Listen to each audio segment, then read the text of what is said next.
ಚಿರಂಜೀವಿ ಅವರು ಅಂದಿದ ತಕ್ಷಣ ನಿಮಗೆ ಫಸ್ಟ್ ನೆನಪಾಗೋದು ಏನು ಅಂತ? ಯಾಕಂದ್ರೆ ನೀವು ಆ, ಸಿಪಾಯಿ ಸಿನಿಮಾದ ಹಾಡಿನ ಮೂಲಕ ನೀವು ಸಿಪಾಯಿಯಿಂದನೇ ಗೊತ್ತವರು. ಓಕೆ. ಯಾಕೆಂದರೆ ನಂದು ಅರಸೀಕೆರೆ ಅಲ್ವಾ, ನನ್ನ ಸ್ಕೂಲು ಇದೆಲ್ಲ ಮಾಡಿದ್ದು. ಅಲ್ಲೆಲ್ಲ ನಮ್ಮದು ಪಕ್ಕ ಕನ್ನಡ ಸಿನಿಮಾಗಳು ಬಿಟ್ಟರೆ ಬೇರೆ ಭಾಷೆ ಸಿನಿಮಾಗಳು ಇನ್ಫ್ಲುಯೆನ್ಸೇ ಇರಲಿಲ್ಲ ಅವಾಗ. ಓಕೆ. ನಾನು ಆಮೇಲೆ ನನ್ನ ಕಾಲೇಜಿಗೆ ಬಂದ ಮೇಲೆ ನಾನು ಎಲ್ಲ ಭಾಷೆಯ ಸಿನಿಮಾಗಳನ್ನ ನೋಡೋಕ್ಕೆ ಶುರು ಮಾಡಿದ್ದು.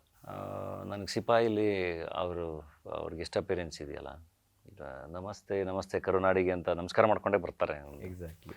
ಅದಕ್ಕೆ ಅದೇ ನನಗೆ ಮೊದಲನೇ ನೆನಪು ಅವ್ರದ್ದು. ಓಕೆ. ಅದಾದಮೇಲೆ ನೋಡಿದ್ದೀನಿ ಮುಠಾ ಮೇಸ್ತ್ರಿ ಎಲ್ಲದೂ ನೋಡಿದ್ದೀನಿ. ಹಾಗಾಗಿ ಅದನ್ನೇ ನೆನಪಿಸ್ಕೊಂಡೇ ಮಾತಾಡೋದು. ಅದೇ ಮಾತುಕತೆಯಲ್ಲಿ ನೀವು ಮುಂದುವರೆದು ಮಾತನಾಡ್ತಾ ಒಂದು ಮಾತನ್ನು ಹೇಳಿದ್ರಿ, ಈ ಡೆಸ್ಟಿನಿ ಅಂತಕ್ಕಂಥದ್ದು ಎಲ್ಲಿಂದ ಎಲ್ಲಿಗೋ ತೊಗೊಂಡೋಗುತ್ತೆ. ಯಾಕಂದರೆ ನಮ್ಗೆ ಎಲ್ಲ ಕಡೆನೂ ಎರಡು ಆಪ್ಷನ್ ಇರುತ್ತೆ, ಒಂದನ್ನು ಪಡ್ಕೋಬೇಕಂದ್ರೆ ಇನ್ನೊಂದನ್ನು ಕಳ್ಕೋಬೇಕು ಅಂತ.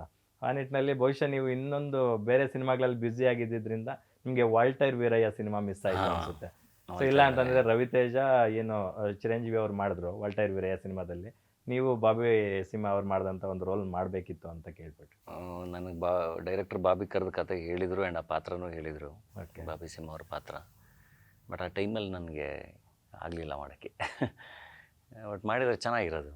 ಹೇಳ್ತಿರೋದು ಎಷ್ಟೊತ್ತೇ ಬರಲಿ, ಅಂದರೆ ಆ ಥರದವ್ರ ಜೊತೆ ಒಂದು ಸಿನಿಮಾ ಮಾಡೋದು ಅದೊಂದು ಅದ್ಭುತವಾದ ನೆನಪಾಗಿ ಉಳ್ಕೊಳತ್ತಲ್ಲ, ಆ್ಯಂಡ್ ಅದ್ಭುತವಾದ ಎಕ್ಸ್ಪೀರಿಯನ್ಸ್ ಆಗಿ ಉಳ್ಕೊಳತ್ತಲ್ಲ.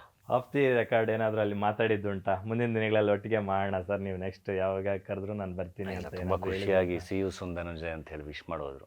ನೀವು ಇಲ್ಲಿ ಆ್ಯಕ್ಟರ್ ಥರನೇ ಆಗಿಬಿಟ್ಟಿದ್ದೀರಾ ನೀವು, ಸಿ ಯು ಸೂನ್ ಅಂತ ಹೇಳಿ ವಿಶ್ ಮಾಡ್ಬಿಟ್ಟು ಹೋದ್ರು. ಮತ್ತು ಅವರು ಒಂದು ಒಳ್ಳೆ ಕಾಂಪ್ಲಿಮೆಂಟ್ ಕೂಡ ಕೊಟ್ಟರು, ವೆರಿ ಸೂನ್ ನೀವು ನಮಗೆ ಒಬ್ಬ ದೊಡ್ಡ ಸ್ಟಾರ್ ಆಗ್ತೀರಾ ತೆಲುಗುನಲ್ಲಿ, ನೀವು ತೆಲುಗುನವರೇ ಅಂತಂದೇ ಒಂದು ಮಾತನ್ನು ಹೇಳ್ತಾ ಇದ್ರು.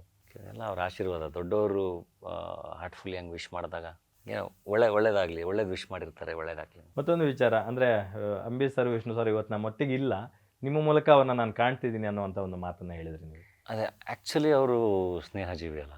ಈಗ ಅಂದರೆ ಚಿರಂಜೀವಿ ಅವರು ಈಗ ನಮ್ಮ ಅಂಬರೀಷ್ ಅಣ್ಣ ಹೆಂಗೆ ಎಲ್ಲರ ಜೊತೆ ಒಂದು ಫ್ರೆಂಡ್ಶಿಪ್ ಮೇಂಟೈನ್ ಮಾಡಿದ್ರಲ್ಲ ಎಲ್ಲ ಇಂಡಸ್ಟ್ರಿಯವ್ರ ಜೊತೆ, ಹಾಗೆ ಎಲ್ಲ ಇಂಡಸ್ಟ್ರಿಯವ್ರ ಜೊತೆ ಊರಿಗೆ ನಟರ ಜೊತೆ ಎಲ್ಲರ ಜೊತೆ ಒಂದು ಅದ್ಭುತವಾದ ಸ್ನೇಹ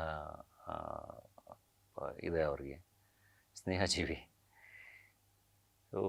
ಅಂದರೆ ಈಗ ಅವ್ರ ಜೊತೆ ಇದ್ದವರಲ್ವ, ಅಂಬರೀಷ್ ಅಣ್ಣ ಆಗಲಿ ವಿಷ್ಣು ಸರ್ ಆಗಲಿ ಎಲ್ಲ ಒಳ್ಳೆ ಫ್ರೆಂಡ್ಶಿಪ್ಪಲ್ಲಿ ಇದ್ದವರಲ್ವ. ಹಾಗಾಗಿ ಅವ್ರು ನೋಡಿದಾಗ ಅವರೆಲ್ಲ ನೆನಪಾದ್ರು. ಅದಕ್ಕೆ ಹೇಳಿದೆ ನಿಮ್ಮನ್ನು ನೋಡಿ ಅವರೆಲ್ಲರೂ ನೆನಪಾದರು ಅಂತ.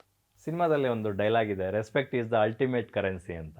ಸೊ ಅಫ್ಕೋರ್ಸ್ ಎಲ್ಲರೂ ಇವತ್ತು ಎಷ್ಟೇ ದುಡ್ಡು ಮಾಡ್ಬೋದು, ಸೊ ಗೌರವ ಅಂತಕ್ಕಂಥದ್ದೇ ಅಲ್ಟಿಮೇಟ್, ಅದಕ್ಕಿಂತ ದೊಡ್ಡದು ಏನೂ ಇಲ್ಲ. ಸೊ ನಾವು ಹೋಗಿ 1 ಕೋಟಿ ಕೊಡ್ತೀವಿ, ನನಗೆ ಒಂಚೂರು ರೆಸ್ಪೆಕ್ಟ್ ಕೊಡಿ ಅಂದರೂ ಯಾರೂ ಕೊಡಲ್ಲ. ಸೊ ಅದು ತಾನಾಗೇ ಬರಬೇಕು. ಸೊ ಅದು ಸಿನಿಮಾದಲ್ಲಿ ಹೇಗೆ ಕನೆಕ್ಟ್ ಆಗುತ್ತೆ? ಅದು ನನ್ನ ಪಾತ್ರ ಹಂಗಿದೆ. ದುಡ್ಡಿಗಿಂತ ದೊಡ್ಡದು ಏನಾದರೂ ಇದೆಯಾ ಅಂದರೆ respect is the ultimate currency ಅಂತ. ಅಂದರೆ ಏನು ಬೇಕೋ ಅದನ್ನು ಹೆಂಗಾದರೂ ಪಡ್ಕೊಳ್ಳೋ ಅಂಥ ಒಂದು ಪಾತ್ರ, ಆ ಗೌರವನ ಎಕ್ಸ್ಪೆಕ್ಟ್ ಮಾಡೋವಂಥ ಡಿಮ್ಯಾಂಡ್ ಮಾಡೋವಂಥ ಒಂದು ಪಾತ್ರ. ತುಂಬ ಚೆನ್ನಾಗಿದೆ. ನಿಮಗೆ ಸಿನಿಮಾ ನೋಡಿ, ಅಂದರೆ ಒಳ್ಳೆಯವನು ಕೆಟ್ಟವನು ಅನ್ನೋದಕ್ಕಿಂತ ಒಂದು ಗ್ರೇ ಕ್ಯಾರೆಕ್ಟರ್, ಬಟ್ ತುಂಬ ಇಷ್ಟ ಆಗುತ್ತೆ. ಓಕೆ. ಗ್ಯಾರಂಟಿ ನ್ಯೂಸ್, ಸುದ್ದಿ ಖಚಿತ, ನ್ಯಾಯ ನಿಶ್ಚಿತ.